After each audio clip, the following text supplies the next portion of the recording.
I'm Gregory Lee. Hello, good morning, everyone, and I'm Alana Bearfield. And you're listening to another episode of Black News Hour, a radio partnership between the Boston Globe and the historic Boston Black News. We're here as Black journalists to bring conversations about the news of the day to our loyal BBN listeners like you. And welcome to the show. Welcome to the show, everyone. Today, Greg and I will be having, again, such an insightful, interesting conversation as we bring on two guests who proudly represent their Black and Asian cultures that we observed in AAPI month. We also will catch up with Boston Globe columnist Gary Washburn to talk about it all on what happened with the Celtics. And finally, we will have another Let's Talk Boston segment. And so, hey, this is my first time being on the show. So for the audience, I'm the Senior Assistant Managing Editor for Talent and Community at the Boston Globe. And I'm also the executive producer of the show. And I'm glad to be with my fellow Xavierite, Alana. Yes, we went to the same school, even though we're much different in age. You know, we represent Xavier University of Louisiana. So what's up, my fellow Xavierite? Of course, wherever Greg and I go, that is like the top point in every conversation that is happening.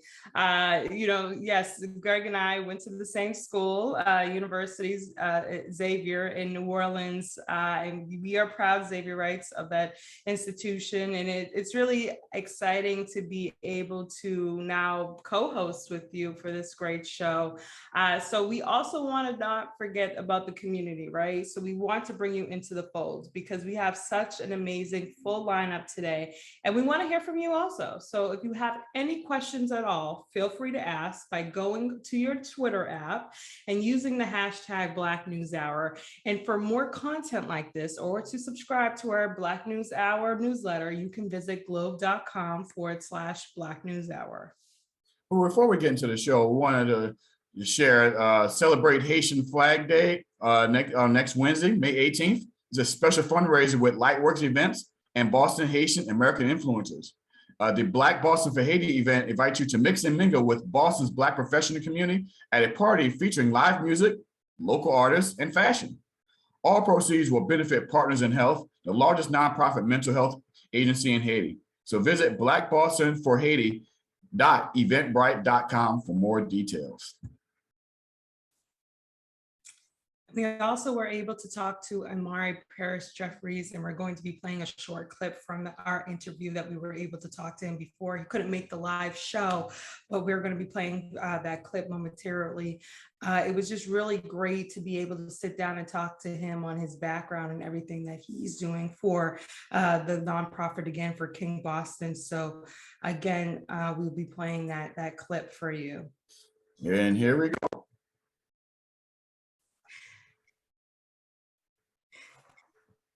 Good morning. Good morning. If you're just tuning in for Black News Hour, we have a special guest who is joining us right now, the one and only Amari Paris-Jeffries, who is well recognized in this community and so forth by everything that he's been doing in his background.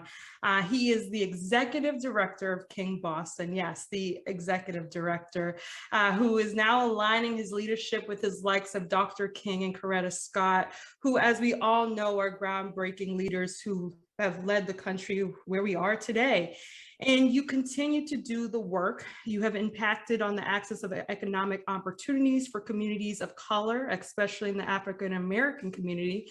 And your experiences range from nonprofit management, community activism, education, reform, and social justice. And you basically do it all. Well, either that or I can't keep a job.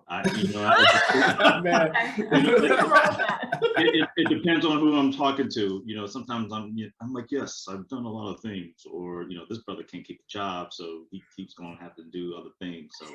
So I'm so excited to be here with you this morning. It's great to see you both as it is to be someone who tunes in on a regular basis. So thank you for having me as a guest.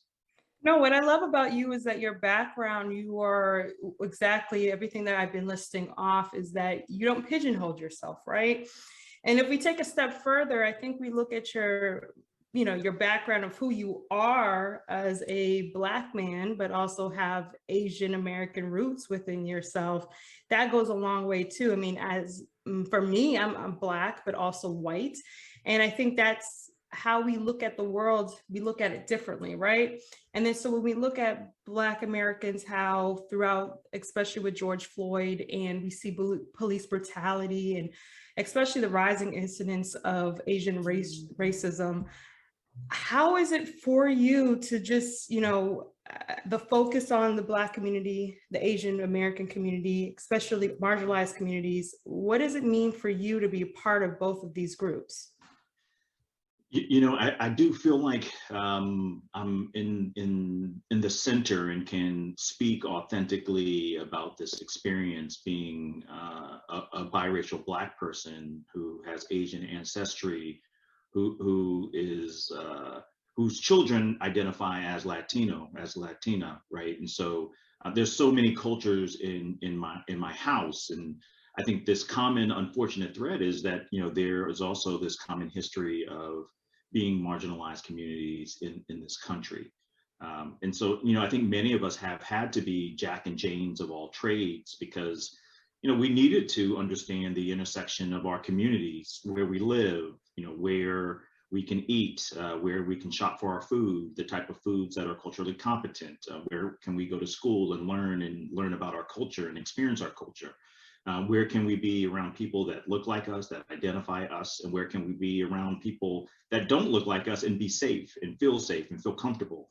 And so, part of the intro where I've done most of these things have also been about exploration and understanding our positionality in these places, in those situations, as citizens of this community and this world. So some of it has been based on my curiosity, but some of it is based on, this very essence to survive. And so it's been a survival instinct to be able to continuously and constantly code switch and be able to do that among different contexts. And so, when we think about this being AAPI month and February being Black History Month, and thinking about the legacy of Dr. King building this beloved community and his transformation to extend civil rights into human rights, I feel like I'm in a unique moment in time where these multiple identities, these multiple perspectives have become valuable for a sense of understanding and belonging. And talk a little bit more specific in terms of, especially in the last 2 years with, as Alana mentioned, with George Floyd and Stop the Asian Hate here in Boston. How have you been able to take both communities and have that conversation and bring people together to understand those commonalities? And we have a lot more in common than uncommon in terms of, there's these conversations about one group or the other, but there's a lot in common in terms of, especially what's happened last 2 years, that's brought a lot of these issues together. How have you been able to work with that, especially in this city in Boston? Yeah, I think this deep understanding that white supremacy positions us against each other, right? And this idea of white proximity being a goal for communities, or a perception that, there's certain communities, there's this Black-white dichotomy, with Black being on one side, white being on the other side, and the closer you can be to whiteness, not white people, but whiteness, the better off that you'll be. And so this tension that has, in some cases, rose up between our communities is an artificial fabrication of this construct, right? And so I think coming from both communities, my mother is Korean, and she learned how to cook and raise a Black family from my grandmother, who was 50 years old in Raleigh, North Carolina, when she gave birth to my father, who's the youngest of 11, whose grandparents were enslaved people. This is how my mother learned as an Asian person coming to this country, and was able to raise me, with my other siblings, with my father being there, and our family as a Black person in the South. And so I grew up down South. I grew up in North Carolina, raised in North Carolina, born in North Carolina, raised in Tennessee. And so, I think there's a lot more commonalities between us than not. And I think, this positionality again has, I felt, helped me bridge the gap in some places where I think this artificial constructs have been created to keep us apart. which is how white supremacy works, right? It tries to isolate us. And so, I think this is a moment in time for all minoritized communities to align with each other, to build a Boston, to build a greater Boston that we want it to be. To build essentially Boston, a place that we never thought it could be, a place where we see one another, that we are represented. I mean, I continue to have that question, people will message me and say, there's Black people in Boston. I'm like, yes, we're here, we're represented. You just have to find us. And I think part of it is how you mentioned feeling safe, right? And again, part of that is finding safe spaces. So through the years with you being in Boston, how have you navigated finding safe spaces, and how is King Boston one of those spaces that people can go to? I think as a transplant, one of the things that happened to me earlier is that, I got to go to UMass Boston.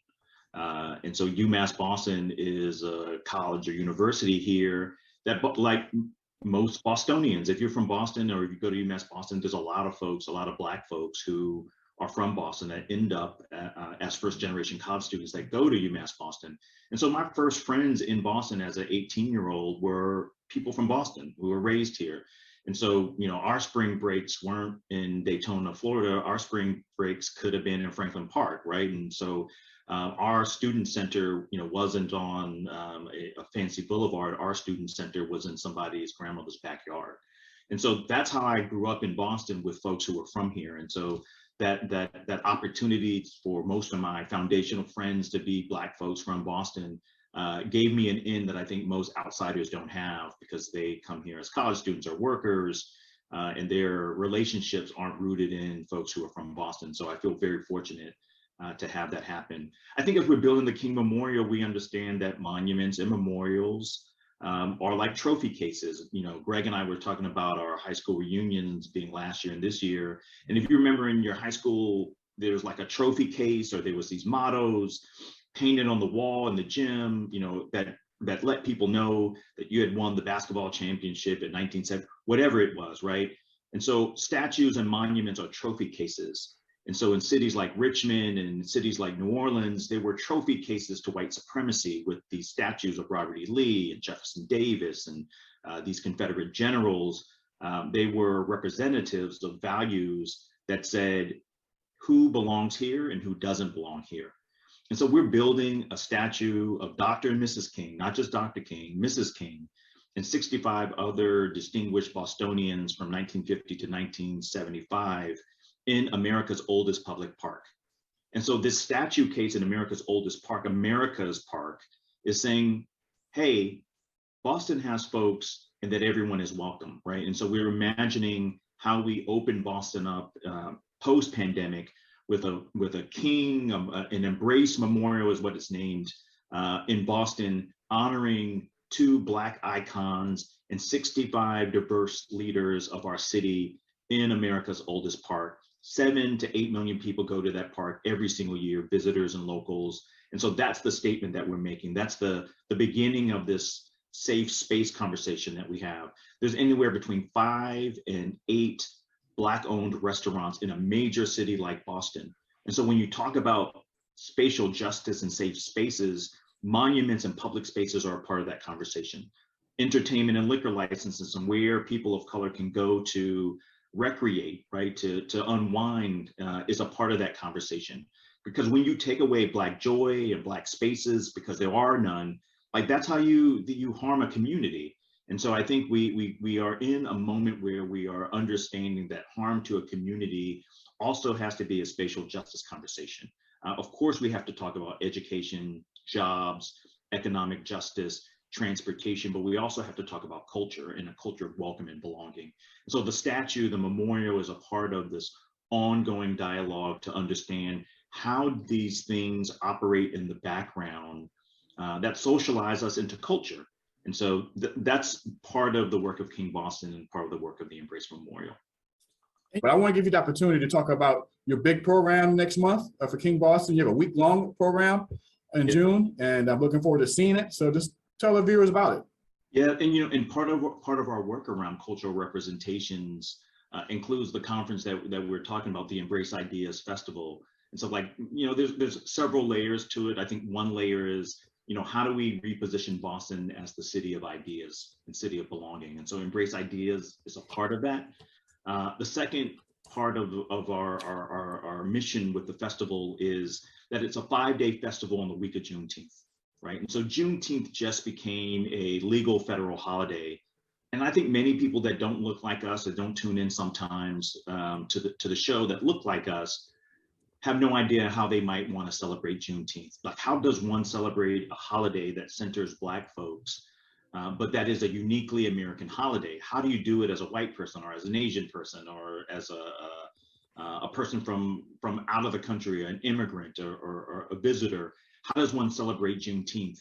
And so there's an opportunity for Boston to perhaps define how one might celebrate Juneteenth. Could it be a holiday where we center Black folks, where we think about meeting new friends of different cultures, that we think about new ideas and create a space for contemplation? Could that be a way that we celebrate Juneteenth? Could Boston be the city that leads the way in showing the rest of the country how they might celebrate Juneteenth? That's why it's important for us to do this festival during this week, Embrace Ideas Festival. And then I think lastly, it's taking place at a different space. And these are predominantly white spaces that many people that look like us have never been to before. In fact, I have not been to some of the places that we're hosting the festival. And so we got to really create circumstances and conditions that say, we are here and all of Boston belongs to us. Yeah. And these are all of our spaces. And they have to, and we have to create context in which we're invited into those spaces. And so I think the hosts of the Embrace Ideas Festival understand that. So it's the ICA, it's Boston Foundation, it's Harvard Medical School, it's Mass Art, it's GBH, right? And these are some of the spaces that the festival is hosting, with an invitation for community to join us, all of us, in those spaces. And so these triple layers around culture, right? How do we center Juneteenth as a holiday? How can Boston, as one of America's storytelling cities, right? Storytelling cities, Boston, Philadelphia, and Washington, D.C. are America's storytelling cities, right? People learn about the Boston Tea Party, and, one is by land, two is by sea, Paul Revere. These things, this colonial history tells America's history. And I think Boston has an opportunity through the festival and other things, the Boston While Black Summit, to tell a new story about Boston. And Boston is a rich city that's not just about us. It's also BAM's Fest that week before. It's also Roxbury Film Festival. And I'm shouting out all these other, if I could think of another one, I'll shout it out. Keep shouting it out, because we shout out all those too. So great. It can't be about competition amongst, because we're really trying to create an ecosystem. So Boston While Black Summit, BAM's Fest, Rox Film Fest, Embrace Ideas Festival. There's a few local Juneteenth activities. We have a small Juneteenth fund where we're funding some pre-existing Juneteenth activities that need the resources. And so King Boston has a little bit of resources, and we're partnering with organizations to fund other local organizations that have been hosting a barbecue, that have been hosting things in the park, that needed resources. We got a little bit, we're funding those out, and that information is on our website, embraceideasfestival.org, where we're giving grants to organizations and institutions that have pre-existing Juneteenth activities that can go alongside of the things that we're hosting for the week. And so excited about that, and excited about Boston leading the way for the rest of the country. I'm so glad, because I was gonna say, 10 years ago when I left Boston the first time, I threw a going away party. It was in a space none of my friends ever been, because we locked ourselves away. So I said, we're going to the Liberty Hotel. We're going to the airport. We're going to do a takeover. And ever since that, they said, Greg, this place is nice. I said, yeah, we should be locking ourselves away. So to come back 10 years later to see all the open spaces, the safe spaces for we're taking over that here, we are here in Boston, is great to see. No, it's definitely great to see. It's an exciting time, because ultimately King Boston is at the forefront of change, that you are the leader of incorporating everyone. And especially when you said that you're bringing the festival in these spaces that we normally wouldn't go. I think that's also one point that you start a conversation, that people will start walking by and say, what's going on over here? Okay. And then you highlight, you inform people who are not in the community. And that's just how you continue that conversation. Part of it, all of it, we talked about safe spaces, we talked about the festival, but I also want to talk about belonging. Because sometimes for me personally, I feel like for a lot of people, this has been a conversation of, you might feel like you're over here, you might feel like you're over there. I mean, I remember attending Xavier and people would joke around saying, I'll take your Black card away from you, right? So what advice do you have for someone who wants to embrace their roots and the challenge of, feeling belong? Yeah, in our city, our culture of our city hasn't done a good job of doing that. Despite Massachusetts pre-pandemic having over 300,000 higher education students, right? It's like almost like this new population of people coming every year, engaging every year. We haven't done a good job of making people feel welcomed.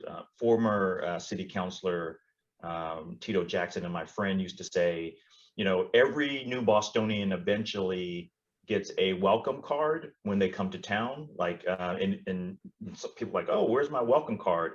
And he says it's orange, and they usually leave it on your windshield wiper on your car, right? And that's your welcome to Boston card that you get.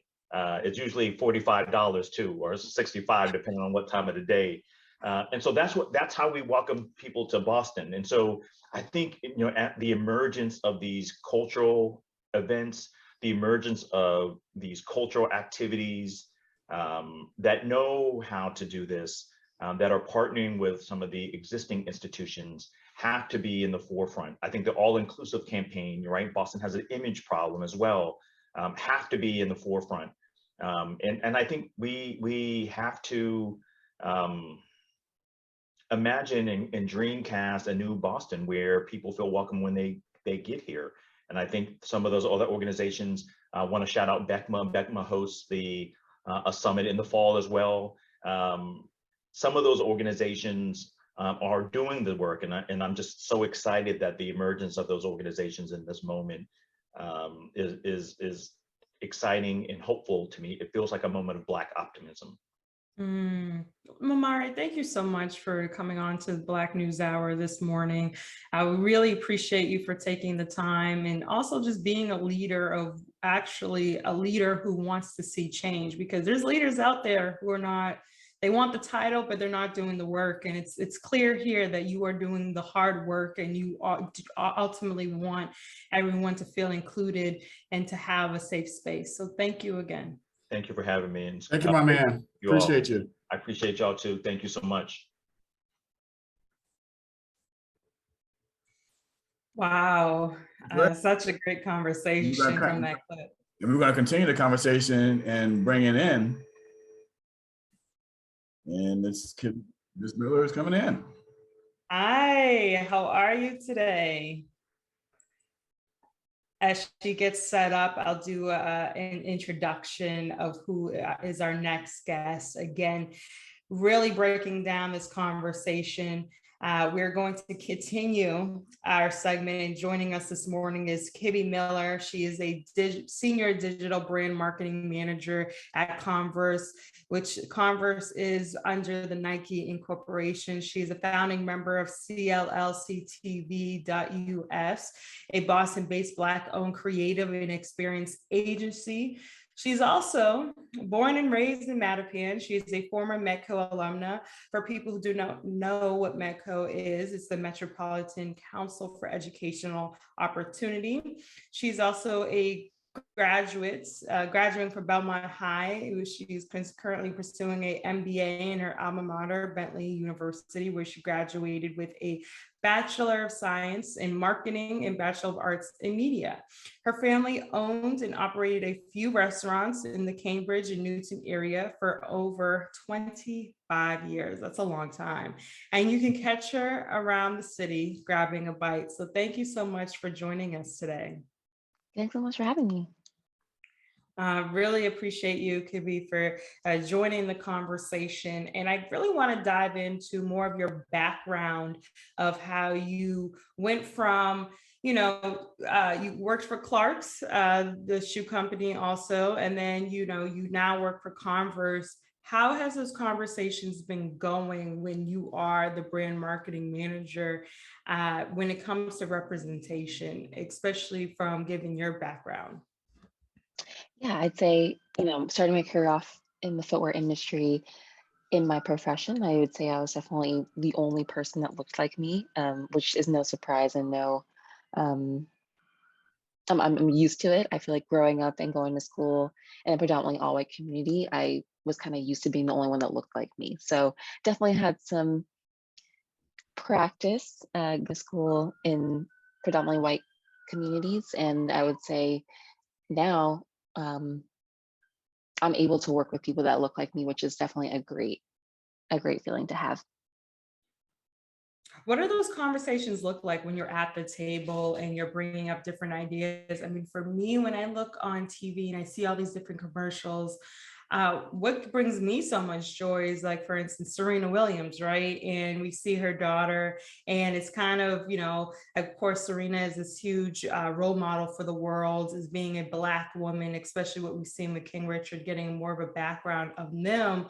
But again, for all those Black girls out there, for everyone, little girls of color, and seeing these images on TV, how do you bring those conversations to light to say at the table, maybe we should go into this direction? Yeah, I think it's about approaching the conversation from a shared experience and shared understanding. I would say, excuse me, that it's okay to be uncomfortable.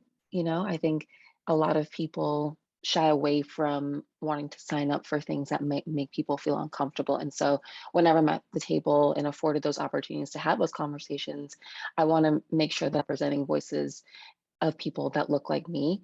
And it's oftentimes going to be uncomfortable. So, give me your background, and my colleague Janae also helped introduced us, and she told me that you're very proud of who you are, and in the marketing space, seeing a superstar like Naomi Osaka being embraced as Black and Asian. How does that open up doors in terms of now the world sees her, and in your world in terms of marketing and actually embracing their intersectionality? How did your experiences you bring to your bosses in your field, and especially in the athletic field in Converse? How does the emergence of the superstar and the marketing of Naomi Osaka make your job easier?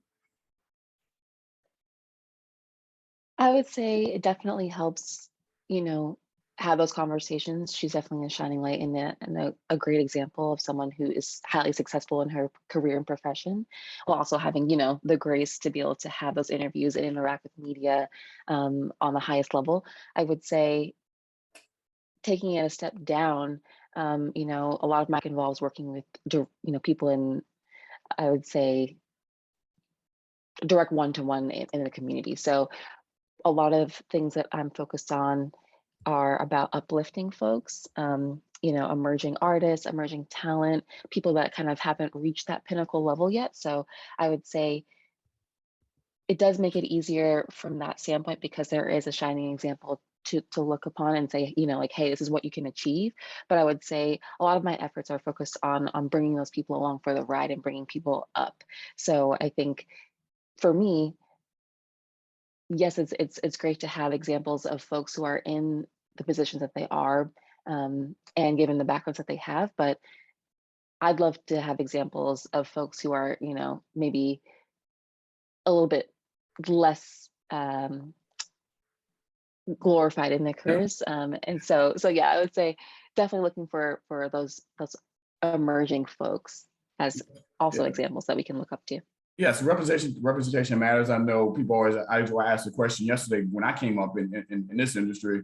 Who did you have as a role model? I didn't see, there wasn't anyone I can see, and it sounds for you the same thing in your industry. If you want to be in a position that you are in, someone wants to come up, they want to be able to see someone that identifies that looks like them to be able to do that. So what in your work that particular programs that you have or participate in to be a shining light to show people that what I'm doing, you can do, and it's possible for you to do it? Oh, of course. I'd say, any time I get a chance to talk on a panel or connect with students or give back in that regard, we work with a lot of organizations in the area. If there's any give back component, I think it's always important to kind of talk to folks who are either in school at these, inflection points in their lives where they have the opportunity to sit back and question, like, hey, is this something that I could potentially do?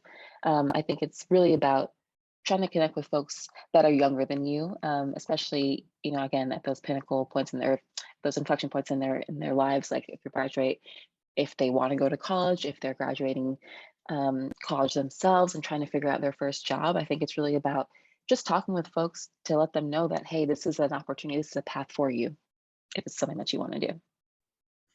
No, I think that's critical. I mean, again, it's about having positive images, people that you can look up to, be basically a sounding board for one another to say, how do you pivot to bring this great idea to the table, but they might not be open to it. Where do you see the digital marketing landscape when it comes to shoe companies and athletic wear moving forward? I mean, I'm not going to reveal my age. I'm sure people could probably find it out, but I think, the digital space is only going to get faster. I think consumers today are way smarter than I was when I was their age. Everyone is on their phones. Social currency is kind of king right now. I think, when people are meeting folks, it's like, what's your IG? They're not asking for people's numbers anymore. So, they want to see what you're looking like on social media first before they can, get to that next step of like, what is your number? Like, do I want to actually talk to this person? So I think that's kind of the space and the age that we're headed at. I would also say there is this resurgence of wanting to be in the analog space as well. I've talked to a lot of young folks who they aren't on social media. They want to connect. They want to have those interactions that are meaningful, in a one-to-one environment. They don't want to be tracked. They understand all of the kind of things that go along with being in a digital first world. But I would say that it is important to be able to be open to connecting with folks online. I think a lot of opportunities are afforded to folks who put themselves out there, in ways that are meaningful and impactful. And I think folks that are in a position to be able to afford those opportunities can pick up on that. KB, I mean, you really broke down everything, what it looks like being in those boardrooms, being at the forefront of leadership. And I applaud you for doing that because sometimes it can be uncomfortable being in those situations. One of the questions I wanted to ask you before, I know you have to go, but what advice do you have for other women that are struggling, trying to speak up for themselves and be an advocate for themselves? That's a great question, because that's definitely something that I struggled with myself earlier on in my career. I would say it does take, it takes work, right? It's not going to be perfect. It's progress. But just try every single time you get the chance to advocate for yourself. I think as Black women, it's definitely a skill and a muscle that takes a long time to practice and to work at, right? I mean, growing up, I wasn't taught to do that. It was kind of like, these are the opportunities that might come your way. Like, make sure you take them when they come, not question or challenge or look on the other side of the paper to see if it's right for you. Like, it's okay to say no. So I think just making sure that you practice every little chance that you get to speak up yourself. I think having a great network of folks, especially Black women who do support you and are advocating for you in those spaces where they're at, and the conversations they're having is equally as important, if not more, because I think we need that safety net and that support system ourselves, especially as Black women in America. I feel like we take a lot of the brunt and the force from a lot of things that are happening. And I will say, even on my Asian side, growing up as well, like, definitely similar similar unlearnings that I have to do as well in terms of not speaking up for yourself or not advocating for yourself, just kind of going along with the flow. I think, 2020 changed all that.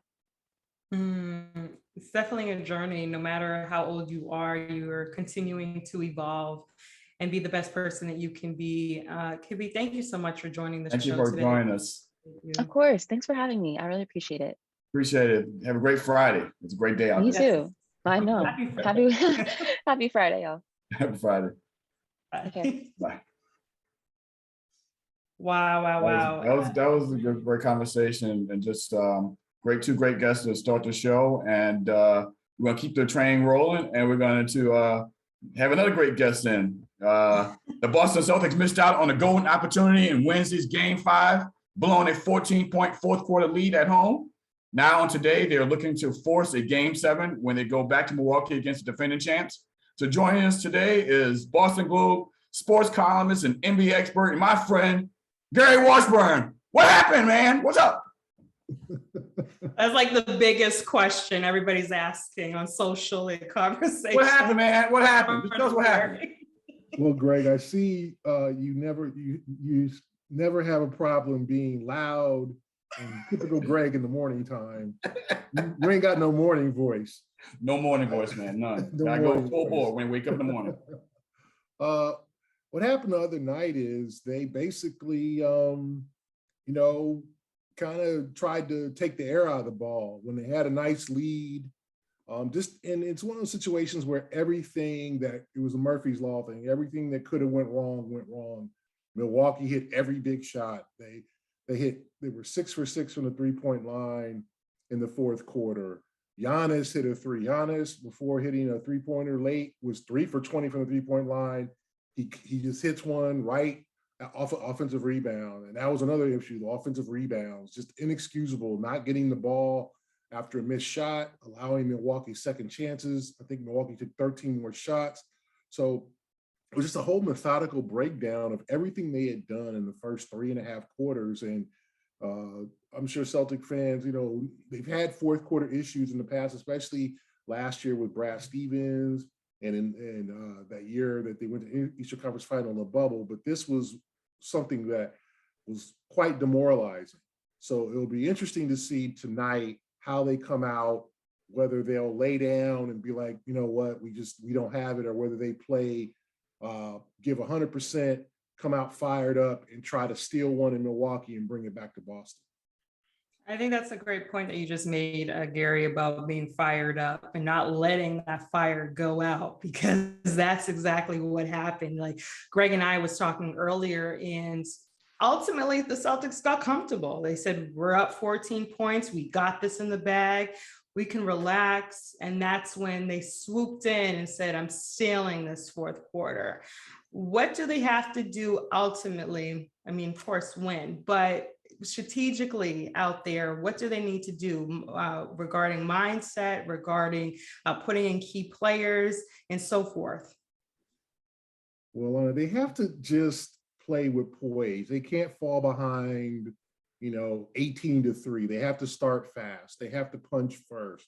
They have to play consistent. They've proven that they can win in Milwaukee. They won in Game 4. Game 3, they had a 1-point lead in the last couple of minutes with a couple of open 3-pointers. If they hit one of those, it's a completely different series. They probably have already won the series. Like it or not, when fans look back at this series, they'll be like, if you're the Celtic fan, we probably should have won this series and been to the Eastern Conference Finals. The NBA Finals is for the taking, okay? We see Phoenix struggling. Golden State lost by 50 points. Miami is good, but Miami's not a machine. This is not Shaq and D Wade, or LeBron, Josh, and D Wade.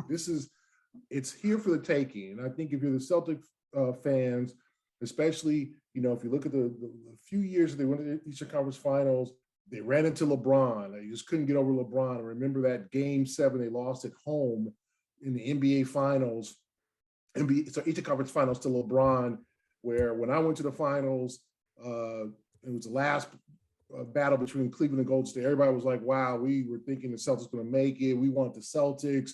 We thought it was their time. And then they fell short there. Then they fell short in the bubble. So this would be really demoralizing for the franchise because you've got Tatum, you've got Brown, good young new coach, and they thought that this could be the year to do something special. So they've got to show their fortitude tonight.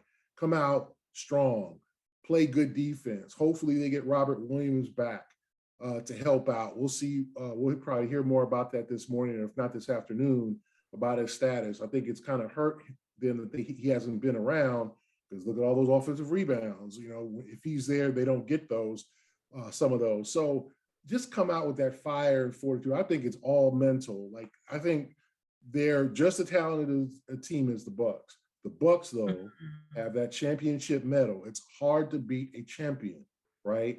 The Bucks played like champions the last 8 minutes of that game. They were like, you haven't really blown us out? Okay. And even their lower level guys, Pat Connaughton, who's obviously a kid from Arlington, Massachusetts, he made big plays. Wesley Matthews, Drew Holiday outplayed the hell out of Marcus Smart. Like their champion players made champion plays. The Celtics have to learn how to get there. It's a hard process, but tonight could be the first step. Now on social media, everyone's crying about Marcus Smart. The bad Marcus Smart showed up at the wrong time. My question is that, especially in a situation where they were losing the lead, was it just the really moment that it showed the Celtics a need for a traditional point guard in a sense to compose them and put them in their sets, whereas Marcus Smart is not a traditional point guard. Yes, he's the team point guard, but he's not a traditional point guard in a sense where he can calm teams down. Was that something that the Celtics, they overcame all year, but it really showed in a critical time? Do you think that was an issue too? Do you think that was an issue in terms of that part? Yeah, to a certain extent. I do think that you know, sometimes Marcus just gets ahead of himself and does a little too much out there. But it was Jason Tatum, the isolation ball, Tatum dribbling, trying to, like, they started hunting matchups. Like, they started saying, okay, we want this guy to go against this guy. And then it didn't work. Those guys didn't hit the shots. So, and then turnovers, bad turnovers, trying to do too much. It was just a combination. And it was just like, what's the worst that can happen here? And it all happened. And so, I mean, and let's be honest, the Bucks were 6 for 6 from the 3-point line in the fourth quarter. They had hit 7 in the first 3 quarters. They hit 6 in the fourth. They didn't miss. Like, that's something. Some say the Giannis 3-point. He made 2 threes in the fourth quarter, and like Stan Van Gundy kept saying on the broadcast, "Let him shoot the threes. I don't want shooting threes. Just let him shoot them. Just let him shoot them." But he made them in a critical time. They made them. They put a smaller lineup in because when they're down 14 points, they needed scoring. They needed, because they really had trouble scoring. So Budenholzer took a risk, the Bucks coach, and put in a small lineup. The Celtics never really punished them for that. Then all of a sudden, here comes, the Celtics getting 2s, Milwaukee's getting 3. All of a sudden, it was down to 10, then down to 8, then down to 6. You're like, oh boy, here we go. Are they going to make the plays to close it out? And then they could have made the play to close it out, but Smart and Brown run into each other, chasing the rebound. Bobby Portis gets it. Like, that's just bad luck, bad karma, not playing the game completely right. So I think Marcus Smart does deserve some responsibility. The second to last play where he got blocked by Drew Holiday was not his fault. Like, he tried to make a play. Now, that was Marcus trying to make a play, but he shouldn't have got the ball in the first place. I don't know what Cass was doing. They was a little slow in getting to, like, starting to play. So it got to 3 seconds of the 5-second count to inbound the ball. And Marcus was like, okay, let me just get the ball in. And then he thought he had an opening, which he did. He didn't expect Drew Holiday to come over, just kind of surprised him. Like, it was just a bad situation, a bad collection of things. If you're the Celtics, you're thinking, game 1, the Bucks outplayed them. The games 2 through 5, they pretty much outplayed the Bucks and lost 2 of those games, right? So it's either, hopefully all the bad luck is out. Hopefully the Celtics get a good Jason Tatum game, like a Jason Tatum vintage 42-point game. Hope that hasn't happened yet. No, it hasn't. He's played solid, but he hasn't done that. I think what we thought was that the Bucks, one of these days, the Bucks are going to hit a bunch of threes. And that was the other night. They were 43% from the 3-point line. Like, they hit a bunch of threes in the fourth quarter to win the game. So that got up there out of their system. it's time for Jalen and Jason to have one of those vintage games and then take it back to Boston. If you take it back to Boston, anything can happen in a game 7, everything changes. But this is the biggest game of Brown and Tatum's career right now. I say this is the biggest game. This will show national TV, everybody's watching. You could be like the Sixers, right? You can give it up. Yeah, we're just done. like James Harden. James Harden said, I don't want to play no more. I'm not sure. It shows. Or you could be like the Mavericks. The Mavericks fought back last night. They won game 6. Now, will they win game 7 in Phoenix? Probably not, but they've pushed it to the brink. Now, this shows heart. If you look at any games, when you're down 3-2 and you're going on the road, it shows like, how much do we really want to be here? Or, and Greg knows, are we ready? Is it 1, 2, 3 Cancun? Are we ready to just kind of like, we've had a nice season. We've had a nice season. We just fell short. We're tired. We're injured. You know what? It'd be nice to just have a break. Like, how do they feel about that? It's the biggest game in the careers of Brown and Tatum. Biggest game. Obviously, the first team tonight, especially Marcus Smart, his mindset. I mean, post-game interview, he accepted what happened. He said, we just didn't do what we were supposed to do. And when it mattered the most, they did. We know we did it to ourselves, nobody else. We just fell apart down the stretch. Quickly, Gary, moving forward, whatever happens tonight, does the Celtics look for more veterans players out there to bring into the fold? Because ultimately the Celtics is still a young team. Yeah, well, I mean, they don't have a lot of like real free agency issues. Al Horford has 1 more year left in this deal. So their whole core is signed, okay? Robert Williams, Smart, like the whole starting 5, Peyton Pritchard, Derek White, like they don't have much problems. They have some extensions to worry about, like a Grant Williams, things like that. But they do need, I think, to fortify that bench, not with some super old head who can't help you, but with a guy who, like another shooter, another wing defender. Like they could go out there and just get from this level, high level, to another level, because you got to think that's a frustrating part about the playoffs. Like you think, oh, well, they'll be back next year. Well, remember the Atlanta Hawks, like how well they do, and they were the team to beat. Going to be the team. Oh yeah, last year everyone, the Hawks coming in with Trae Young. Hawks are coming back. Hawks are back, and then this year they lost in the first round. Right? It's nothing's promised. That's why you got to take advantage of these moments like they have tonight. Is all 30 teams now get to play next year. So Sacramento and Charlotte and Toronto, all of them got hopes to be better. So now the Celtics. Our Pelicans will be when Zion comes back. Yeah, and Greg's Pelicans. Yeah, Greg's Pelicans. I said everybody's Pelicans gonna be the Pelicans got to get up there and get it done. And so if you're the Celtics, you got to take advantage of this moment tonight, but also tweak the roster, get to that next level, because you want to be Milwaukee. They got to somehow unseat. First it was Cleveland. Obviously it was Miami during those days with LeBron and them. And then it was Cleveland with LeBron and them. Now they've got to unseat Milwaukee. Like they've got to knock Milwaukee, figure out if they would knock Milwaukee and Miami out their stance. So they've got to improve in this offseason and get to that next level. But nothing is promised. That's why these games, these playoff games are so important. That's why that game 5 was so costly. Right, nothing is promised. Thank you so much. Thank you so much, my man, Gary. Appreciate it. Anytime. All right, man. Have a nice day. Have a nice day. See y'all. Right now, we'll let you guys wrap up. You're going to take care of it for the rest of the show. Yes.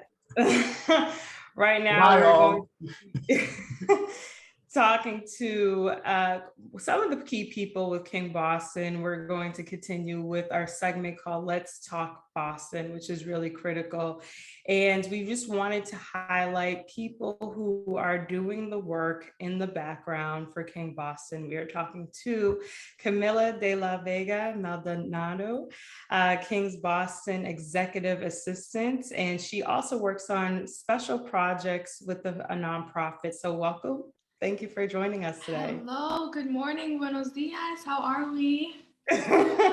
Doing well. How are you? I'm good. I'm just happy to be here. I'm really, really excited. No, I'm happy that you were able to join us. Glowing always. So happy to be able to talk with you about exactly what you're doing. I'm going to tell the people just a little bit more about your background. You attended UMass Boston.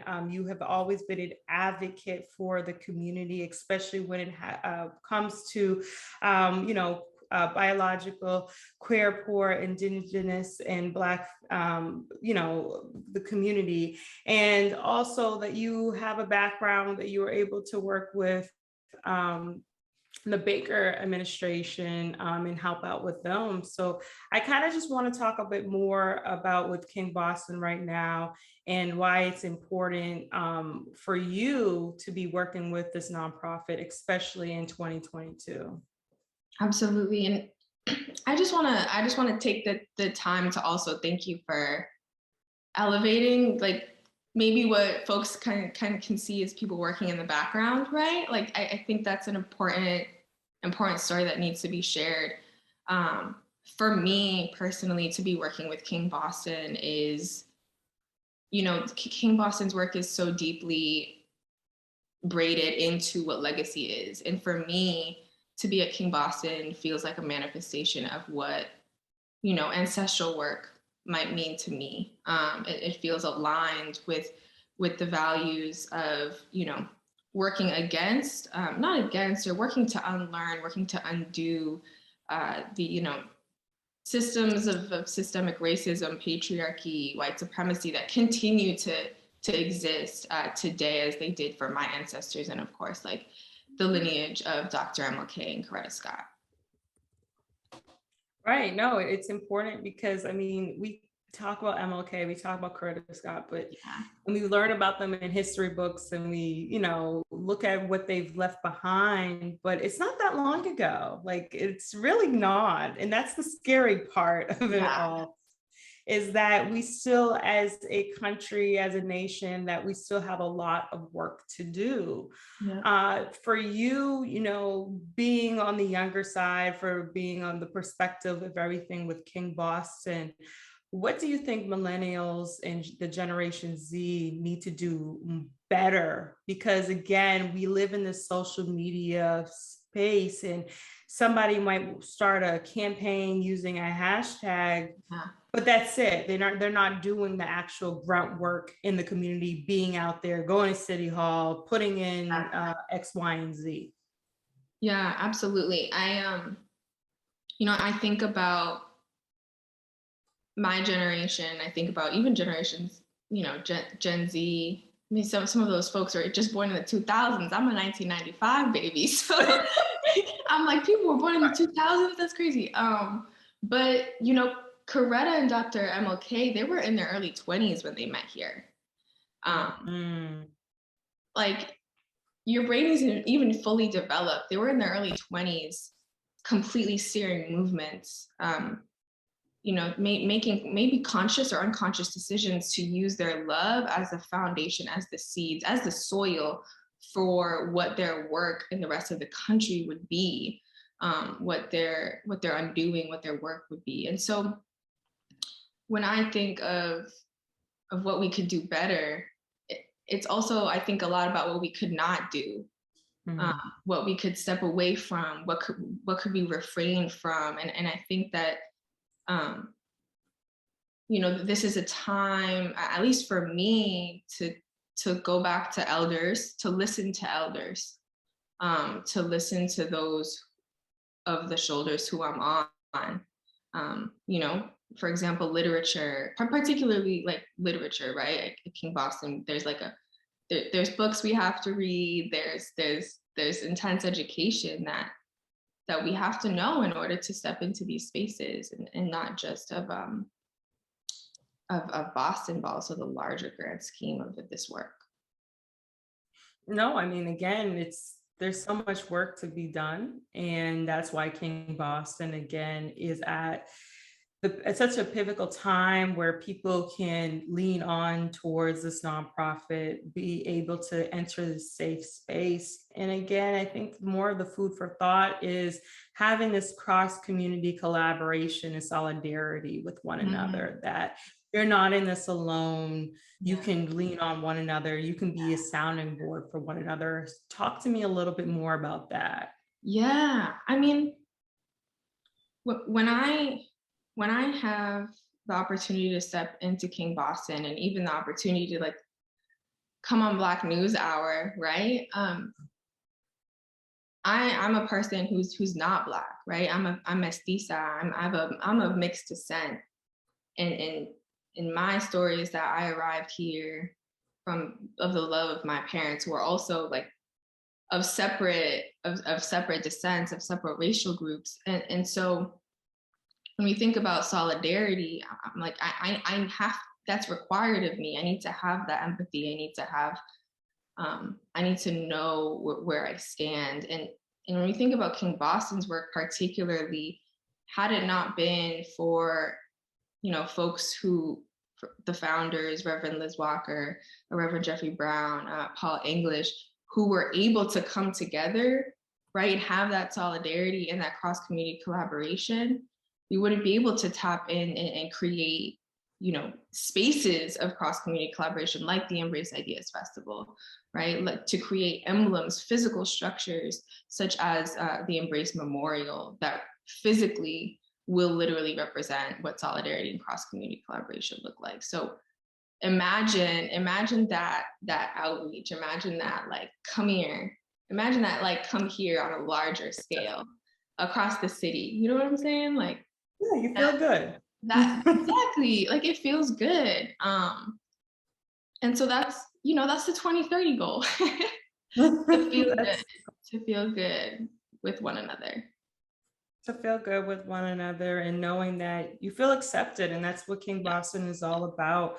I know we're closing out the show, but I just want to thank you for dropping so many gems in this brief window, because it's important to the work that you're doing, even though you're in the background. The people who are in the background are the people. Yes. So thank you once again for joining us. And for anybody who is interested, learning more about King Boston, take out your phones and Google. And learn more about the nonprofit and how you can help out. But thank you so much for joining us today. Of course. Just wanting to plug kingboston.org, as well as embraceideasfestival.org. Hello, Greg. It's good to see you. Good to see you. Thank you. Of course. Honored to be on here. As always, please have a great day. You have a great day too. Greg, another great show for Black News Hour. For everyone who's listening in, I hope you enjoyed the show. I hope you learned something. I hope that you will think about the show moving forward in your conversations in your everyday life, on how you can be an advocate, on how you can listen to one another and learn more about other people, and just have more of a thought of just, not everyone has the same background as you, and it's important to just listen to one another. So Black News Hour will return in June with 2 shows, June 10th and 24th, as we observe Juneteenth, Black Music Month, and Pride Month. So great show, Alana, and we see you all then next month. Have a great day and enjoy the great weather this weekend in Boston.